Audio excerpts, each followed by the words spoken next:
Why do people believe in conspiracy theories? You're watching Making Sense with Robbie? Let's get started. When I think of this question, the first thing that comes to mind is because they're real. There are real conspiracy theories all the time. You know, conspiracies are all over the place. There's like all this talk about UFOs. There's talks about like the origin of the crisis. There's that guy who had that island. Like all this stuff is happening all the time. It's always in the media. It's always in the news. And so that's why people believe in conspiracies, because they're happening all the time. And it's really obvious that they're happening sometimes, even if the media tells us that they aren't. That's not to say that all conspiracies are true. That's just to say that some conspiracies are true. And a lot of times, like the difference between a baseless conspiracy theory and a fact is a couple of months. And if you watch some sort of mainstream media interpretation or explanation of why people believe in conspiracy theories, it's going to say something like people can see patterns that don't exist and they believe in them, and then they say there's a connection, and then they follow it through, and then they say there's evidence for it or whatever. Other explanations often suggest that sometimes people feel like they're outcasts or that they don't belong, so they're trying to find this outgroup to belong to,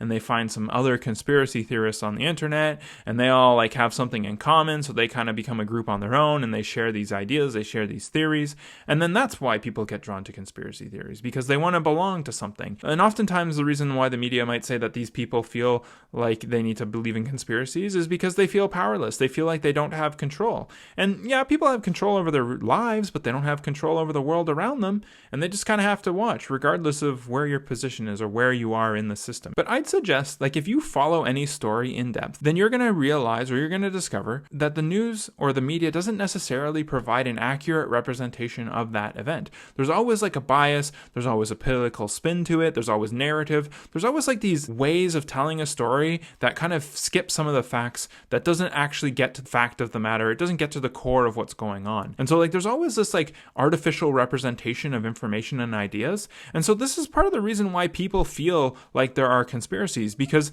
they know, or they have done some research on their own, and they realize or discover that the way that the story is being presented sort of in the mainstream or to like the majority of people is inaccurate. It doesn't represent the facts. That makes people start to wonder, well, maybe there's more to this story, or maybe the media is not telling a story in an accurate way for a reason. And like those are kind of reasonable assumptions to come up with at times, because if that's happening, then what is the explanation for it? But like often events seem like they're related. Like events that happen around the same time, often they seem related, and they might not be presented in a way that makes them related, but they do certainly appear to be related. And this becomes sort of more true the more you know. Like the more you kind of look at the evidence, the more you dig into a topic, the more you'll see, well, okay, like this event and that event are actually kind of related, because like those two people knew each other and they hung out in the same club or something. So it's not necessarily that there's always like secret hidden agenda conspiracy, but there are sometimes like connections that we are told to pretend they don't exist. The world is a really complex place. There's always tons of different things that are happening. Sometimes they're coincidences, but sometimes they're not coincidences.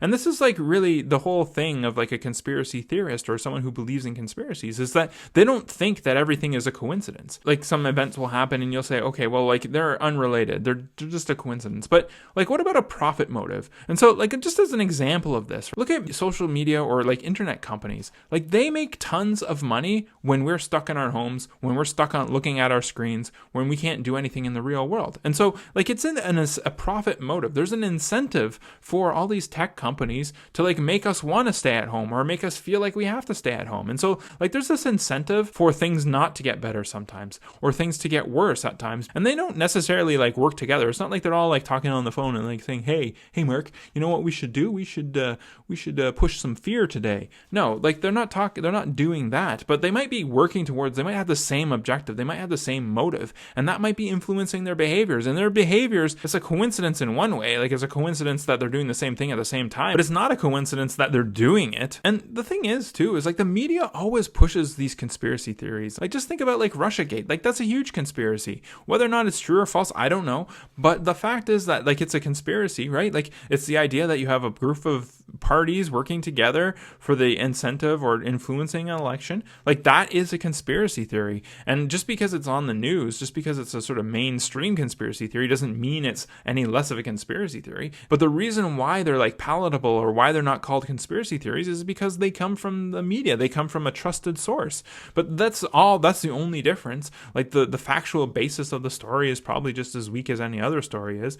But because of who says it, then it's acceptable. And obviously the world is complicated, it's hard to understand, and people want answers, and sometimes there aren't answers available. Sometimes there isn't the sort of information that we need. There isn't that thing to make sense of what we're seeing. And so people seek answers, they look for answers, and that's kind of a reason why they might come up with a conspiracy theory. But often too, like, the stories or the explanations that they're getting are unsatisfactory. They're like clearly neglecting evidence. They're clearly presenting this in a biased way. They're clearly using ideology to present the information in a way that is an inaccurate representation.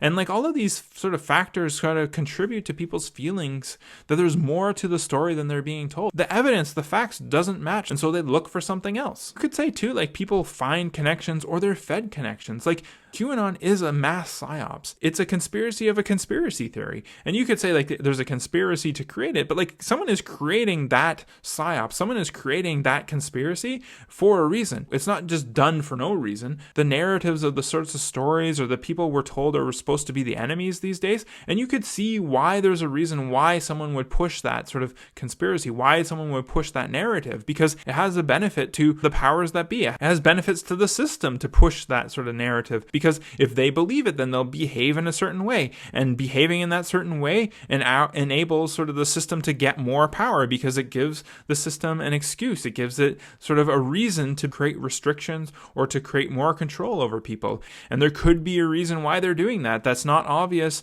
to the people who are participating in it, and it's not obvious to the people who are hearing about it, but it could be obvious to some people. And I understand that some patterns don't exist and some patterns are just made up, and probably like lots of patterns are just made up. But that doesn't mean that all patterns are made up. That doesn't mean all patterns that people can see don't exist. That just means some of them don't. Like, there are tons of real conspiracies that are happening all the time. Like, we hear about them in the news every day. We kind of like can accept that some of them are like acceptable ones to believe in and other ones aren't. But like, they're happening all the time. And like, so that's why people believe in conspiracies, because they happen all the time. And it doesn't have to be a conspiracy. Like, it could just be like some simple digging in a little bit, looking at like the connections between companies, looking at the connections between people, seeing a relationship, seeing that relationship might have mutual benefits for pushing, or like one party might act in one way because it's beneficial to other people. Like, this is like nepotism exists. Nepotism is a real thing, and we know that it exists because we see it all the time. And so like, if you have like a grand scale or you have a bigger scale nepotism, that doesn't mean that it's not happening because it's on a grander scale. That's how the world works. Not always, but sometimes. And why do you think people believe in conspiracy theories?